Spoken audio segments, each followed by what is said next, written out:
Salut à tous, la team OL, Thomas M Show pour OL Fan TV. Très heureux de vous retrouver dans le même contexte que pour la vidéo d'avant-match de Strasbourg. Je vous avais promis une deuxième vidéo sur un sujet qui n'a pas été beaucoup abordé, voire pas du tout. Quelque chose qui est un peu passé inaperçu à la fin de saison dernière. Il y a eu une conférence de presse de Christophe Baudot, qui était notre ancien médecin en chef, si je puis dire, responsable de la cellule médicale, Christophe Baudot. Alors, il disait qu'il ne partait pas du tout parce qu'il était en froid avec Genesio, ça c'était les rumeurs. Il y avait d'ailleurs Bruno Genesio à côté de lui lors de cette conférence de presse. Non, il ne partait pas pour des raisons relationnelles, il partait parce qu'il se sentait emphatique et surtout parce qu'il avait un projet du côté de Bordeaux, soi-disant. Il voulait montrer un centre de rééducation, un petit peu, comme il se fait du côté de Gerland avec le centre Paul Santy. Et voilà, il décidait de claquer la porte de l'Olympique lyonnais sur un bilan au niveau des blessures qui n'était pas catastrophique. Parce qu'on a eu la période noire un petit peu en termes de blessures, j'en parlerai après, c'était sous Alexandre Marle. Et bien voilà, Christophe Baudot, finalement, la plus grande surprise, eh bien, s'est engagé comme médecin en chef du Paris Saint-Germain. Oui, vous ne rêvez pas, il est aujourd'hui au Paris Saint-Germain. Il fait face, lui, à une cascade de blessures depuis le début de saison. Alors bien sûr, un nouveau préparateur physique aussi avec Thomas Tourelle. Mais vous allez voir dans cette vidéo que le médical et la préparation physique sont étroitement liés. Et aujourd'hui, il a un défenseur, Christophe Baudot, par rapport à toutes ces blessures, c'est Hervé Penaud. Hervé Penaud, pour de nombreux tweetos, il a été la tête de Turc, le journaliste de l'équipe, qui est souvent sur l'équipe 21, sur l'équipe du soir, en disant qu'il connaissait personnellement Christophe Baudot et que c'était un formidable médecin, évidemment, et qu'il n'était en rien responsable de cette cascade de blessures du Paris Saint-Germain. Et que quand il dit que Mbappé est en capacité de jouer, eh bien il peut jouer, à moins que on se passe en interne de l'avis du médecin en chef et qu'on fasse quand même jouer les stars.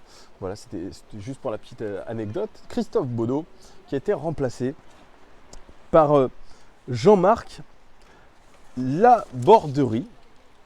Jean-Marc Laborderie. Alors, il a été recruté par Juninho et Silvino pour être le médecin en chef chargé du médical de l'Olympique lyonnais, qui est un secteur clé quand même. Alors, qui est ce Jean-Marc Laborderie? Alors, j'ai été voir son LinkedIn, j'ai fait une petite enquête. Alors, il se présente comme médecin traumatologue du sport en 2017 jusqu'à son arrivée à l'Olympique lyonnais. Il a été responsable médical du team Cofidis, donc team cycliste Cofidis. Avant, il était en 2015 et 2017 responsable médical de Al Ahly FC à Dubaï. Oui, il était à Dubaï. Et en 2013 à 2015, il était responsable médical du Racing Métro 92, le club de rugby. Et il a passé une très grosse période de sa carrière au RC Lens. Il était de 99 à 2011 le responsable médical du RC Lens. Alors il dit, alors je vous lis sa présentation LinkedIn, encadrement depuis plus de 20 ans de sportifs de très haut niveau, football, club pro et équipe de France, handball, club pro, hockey sur glace, équipe de France, cyclisme pro, épée internationale, tennis pro, quelqu'un qui a beaucoup d'expérience dans beaucoup de domaines du sport. Il est à la direction de la société CM2S, société spécialisée dans l'analyse et le conseil en encadrement structurel et humain des sportifs de haut niveau. Avec les années d'expérience, il m'est clair que ma contribution dans la performance des athlètes n'est pas uniquement liée à des compétences techniques, mais à l'appréhension précise de l'état psychologique de chacun d'entre eux dans les moments clés de leur carrière. Vous voyez, il y a cette approche médicale, il y a cette approche nutritionnelle et il y a cette approche psychologique. Et quand j'ai un petit peu fait mes recherches sur internet, là je suis tombé sur un article de Jean-Marc Laborderie. Quand il avait 34 ans, il était tout simplement médecin du sport, responsable de l'équipe Festina en 1999 sur le Tour 99. Alors rappelez-vous l'affaire Festina en 98. Elle a ébranlé le cyclisme un petit peu en 98. Ça a été voilà, le démantèlement du réseau de dopage que faisait l'équipe Festina. Mais il n'y avait pas que à l'époque, tout le monde était dopé. C'était des peaux belges, c'était le PO, etc. Et Jean-Marc est arrivé eh bien, dans cette équipe de Festina en 99 pour remettre de l'ordre un petit peu dans la cellule médicale et montrer à ceux qui restaient, parce que exit les Richard Virenque, Alex Zoule, Laurent Dufaux, pour ceux qui connaissent un peu le cyclisme, seuls sont restés Laurent Brochard, Didier Rousse et un certain Christophe Moreau. Et quand Jean-Marc, je vais l'appeler Jean-Marc, est arrivé comme ça à Festina, il a dit à tous les coureurs, écoutez, maintenant, le dopage c'est fini, moi je crois au vélo propre et je vais mettre en place des protocoles pour que vous puissiez rouler à l'eau claire et avec des vitamines, etc. Et on va prendre en charge tout ça, on va révolutionner un petit peu toute cette méthode, on va essayer de passer à autre chose, clairement. Et il s'est mis à faire le fin psychologue avec tous ces coureurs qui ne croyaient pas en lui, qui étaient très méfiants.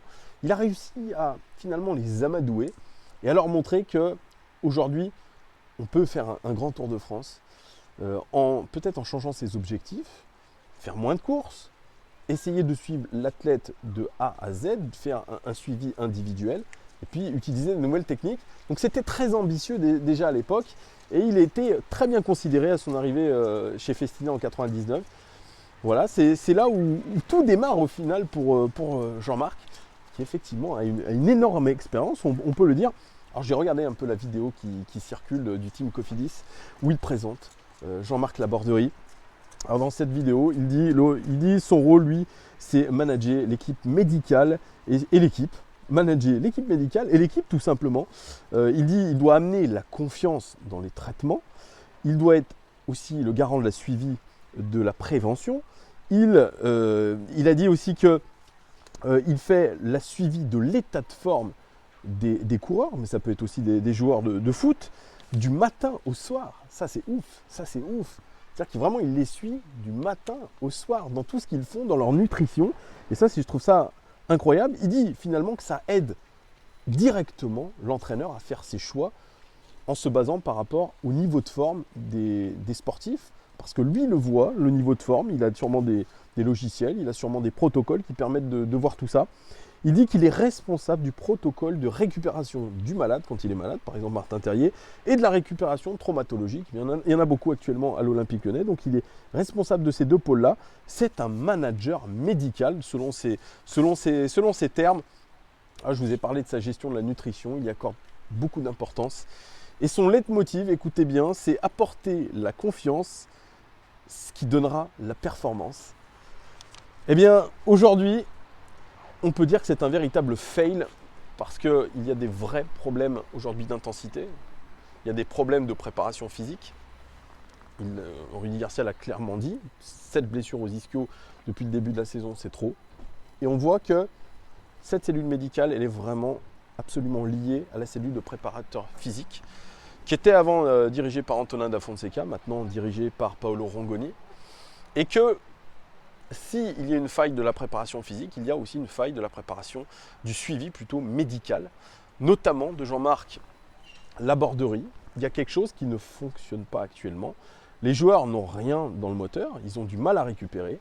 On n'arrive pas, je pense, à être optimal dans la suivi de nos athlètes, de nos sportifs.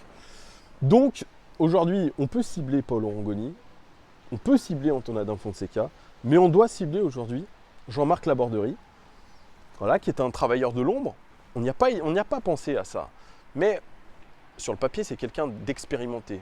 Avec tout ce qu'il a vécu dans tous les sports, aujourd'hui, il n'arrive pas à donner au final des bonnes indications à notre équipe, notamment dans la préparation des matchs, dans la préparation mentale, parce que il dit, lui, il fait ce travail mental d'ailleurs qui avait été souvent décrié du côté de l'Olympique Lyonnais, une équipe qui n'a pas de mental, qui n'arrive pas à réagir, etc. Il a cette casquette un petit peu de préparateur mental. Rongoni a aussi cette casquette de préparateur mental, mais aujourd'hui, force est de constater que ça ne marche pas, que ce lien de confiance qu'il dit pouvoir établir entre le sportif et lui, bien aujourd'hui, il n'y est pas. Je pense que nos joueurs n'ont pas une confiance absolue dans le staff de préparation physique, le staff médical et bien sûr dans le staff technique. C'est pour ça que ça me fait poser de lourdes questions. Aujourd'hui, il y a une remise en question de tout ça en même temps qu'il faut réaliser. Et est-ce qu'on est capable de le faire aujourd'hui à l'instant T? Je ne crois pas. Je pense que si on doit faire une remise en question, ça sera à la trêve hivernale. Vraiment pour faire le point sur une situation arrêtée. Mais il est clair qu'il y a quelque chose qui ne va pas. Moi, ça me fait penser un petit peu à la situation d'Alexandre Marle en 2014. Rappelez-vous, il succède à Robert Duverne. Alexandre Marle, lui, il était pareil, spécialisé dans beaucoup de choses. C'est un scientifique, c'est quelqu'un qui était directeur de recherche. Il avait fait des hautes études, il était même prof à l'université, il écrivait des ouvrages, etc. Et il est arrivé avec l'objectif de réduire le nombre de blessures à l'Olympique Lyonnais. C'était déjà un problème à l'époque. Et son protocole, notamment de préparation physique, foncier, durant l'été 2014-2015, il était très très mal encaissé par les joueurs. Notamment Maxime Gonalon qui a tiré la sonnette d'alarme après une défaite à domicile contre le RC Lens. Et là, il a tout déballé. On n'a plus de jus dans le moteur. La préparation cet été n'a pas été une préparation de haut niveau. Et donc aujourd'hui, on en paye les conséquences. Il cible directement Alexandre Marle, qu'il a voulu d'ailleurs faire virer, tout simplement. Voilà, en disant que tous les ingrédients n'avaient pas été mis dans ce protocole, dans cette préparation physique. Et si aujourd'hui les joueurs avaient plus rien dans les chaussettes, qui couraient plus, qui n'arrivaient plus à aller au duel, c'était la seule responsabilité de Alexandre Marle. Et aujourd'hui, même si aucun joueur ne s'est arrêté sur cette préparation physique, sur leur état physique, indirectement, vous avez un Rudy Garcia qui vous dit aujourd'hui, on n'arrive pas à récupérer, on n'arrive pas à répéter les efforts. Aujourd'hui, on a trop de blessures, notamment aux ischio-jambiers, et on doit savoir pourquoi, on doit savoir d'où ça vient. Et finalement, il y a un gros parallèle avec Alexandre Marle. Voilà, finalement, plus de gaz, plus rien. Et très clairement, c'était le responsable performance qui était cité. Donc aujourd'hui, moi je vois de terribles coïncidences avec la période 2014-2015 qui a finalement, on a finalement éjecté Alexandre Marle, il a été jeté, il a été viré. Et derrière, ça a été beaucoup mieux, si je puis dire, mais c'était quand Antonio Da Fonseca a récupéré cette préparation physique. Mais aujourd'hui, ce sont les mêmes problèmes qui se répètent. Donc aujourd'hui, il y a une vraie remise en question à faire en interne, je pense, autour de ce staff médical qui a changé, ce staff de préparation physique aussi qui a un petit peu changé quand même, pas Laurent Goni. Et il arrive avec une casquette quand même de préparateur physique en chef, de responsable de la performance. Et clairement, entre les lignes, Juninho, Aulas, Rudy Garcia, cible un petit peu. Même s'il dit que la préparation physique, il manquait du foncier cet été, donc il cible un petit peu Antonio Da Fonseca aussi, parce que c'était lui le responsable de la préparation physique. Ça peut mettre un petit peu le bordel en interne. Et voilà, j'ai du mal un petit peu à comprendre pourquoi aujourd'hui l'OL allume des feux un peu de partout. Ça risque vraiment de s'embraser et on risque vraiment de faire cramer la maison dans tous les sens. Que ce soit un centre de formation où on ne fait pas confiance aux jeunes, le centre de formation qui est loin du terrain d'entraînement des pros notamment. On a beaucoup, je trouve, d'éloignement entre les différents services à l'Olympique Lyonnais, entre les différents chefs même, que ce soit, je pense, même dans le côté administratif, que ce soit sur le terrain, que ce soit les responsables du centre de formation. Il y a beaucoup d'écarts, et il y a une claire remise en question à faire, en tout cas, à tous les étages. Mais en commençant par la cellule médicale, la cellule de prépa physique qui ne va pas très clairement. Voilà, moi, je pose cette question. Je ne dis pas que je suis un grand enquêteur, mais en tout cas, je mets cette préparation physique en doute. Voilà, vous, dites-moi, les gones, ce que vous pensez de tout ça. Est-ce que vraiment c'est un problème de préparation physique? Est-ce que c'est un problème de la cellule médicale? Dites-moi tout en commentaire. Je vous souhaite, les gones, une très belle semaine, un très bon week-end. Dites-moi en commentaire tout ce qui vous passe par la tête. Est-ce que vous êtes d'accord avec moi? Est-ce que vous n'êtes pas d'accord avec moi? Dites-moi tout en commentaire. Est-ce qu'il y a un problème de cellule médicale, de cellule de préparation physique? Dites-moi tout en commentaire, les gones. J'attends vos réactions. À très bientôt. Oui, je fais une petite vidéo. Sur YouTube? Ouais, OL Fan TV. Ouais, ok. Merci à vous, les gones. Ciao. Nickel, ça va s'abonner. Il y en a de partout, je croise des gones de partout. Voilà, merci en tout cas de votre fidélité. Merci de vos nombreux abonnements. Et je vous dis à très bientôt. Ciao la team OL.